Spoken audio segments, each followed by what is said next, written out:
Welcome, everyone, to the FirstGenMe College of Education podcast.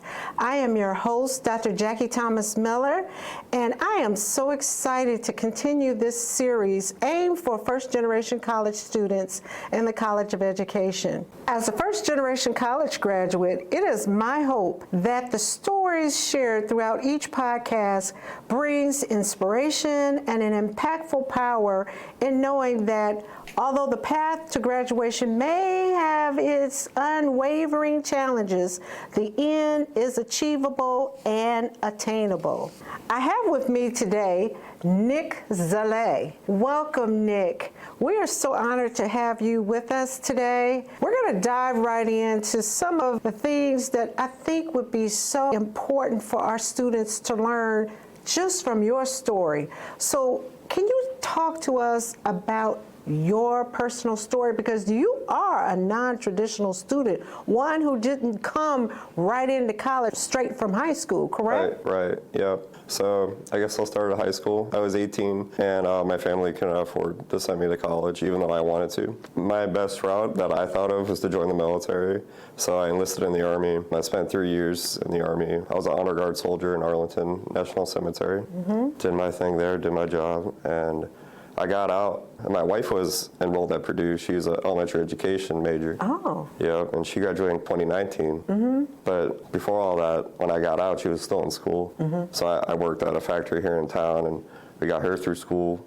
And then she started working, and I was like, all right, it's my time to use the GI Bill. And so I enrolled at Purdue as a social studies education major. Okay. And this is my second year here, and All I love right. it. Oh, that's great. So tell me something. What key challenge have you had since you've been here at Purdue University? For lack of a better term, just learning how to adjust to school again, because I wasn't used to the structure of classes and studying and all those nuanced things that I feel like a lot of high school students are already accustomed to. So I was like, oh, how do I write notes? Because I haven't done it in 7 years. But I picked up on that real quick. I asked my colleagues how to do it, and they were really accepting of me, which I wasn't surprised by, but I was appreciative of. What resources on campus have you found to be most valuable or that you've used most often? The Veteran Success Center, right off the bat, got all my paperwork from the VA, got it squared away basically, because the VA can be difficult to work with, but they basically did it all for me once I submitted my paperwork.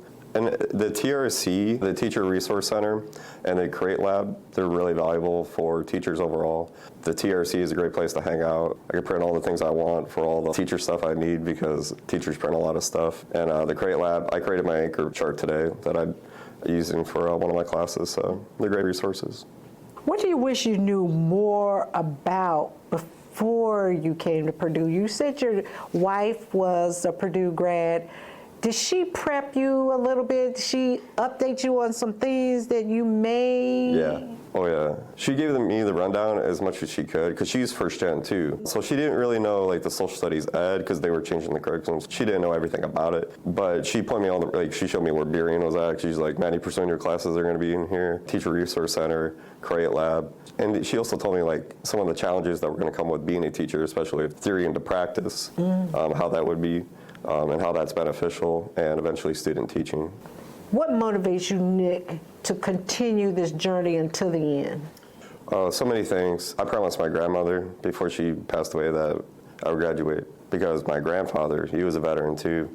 He never used his GI Bill. He wished he'd had, so she told me I needed to use it. My wife, obviously, because she's a Purdue grad, she's also a veteran. And above all else, it took me 7 years to get here, and I wanted to be here so bad. So it took me forever to be here. I might as well see it out through the end, right? Because I've worked so hard to be here, So that's my motivation. After graduation, what advice would you give another first-generation college student? You have to make connections with people, with everyone. You have to make connections with your professors. You have to make connections with your cohort, with your friends. And those relationships, that's going to be your safety net, what's going to help drive you towards your goal, towards graduation. Because no one does anything on their own. I don't believe in that. Even if you are non-traditional and your parents have never been to college before, you have to find someone that understands where you're coming from on things. And you will. You come to Purdue, you're going to find that. That's great, Nick. You know, I appreciate you telling your story. If there was one statement that you would like to take us off with, what would it be? You have to find what you can, your indomitable human spirit, and lean on it, because there's going to be tough days that you're going to have a ton of assignments due on Sunday, and you get 6 hours to do it, and or maybe it's just a rainy day and you don't want to go to class, but you got to find that within you and bring all that energy to whatever you're doing at Purdue. That is fantastic. Thank you so much, Nick, for joining us today. And I would like to thank everyone for tuning in, and be sure to dig deep. Thank you.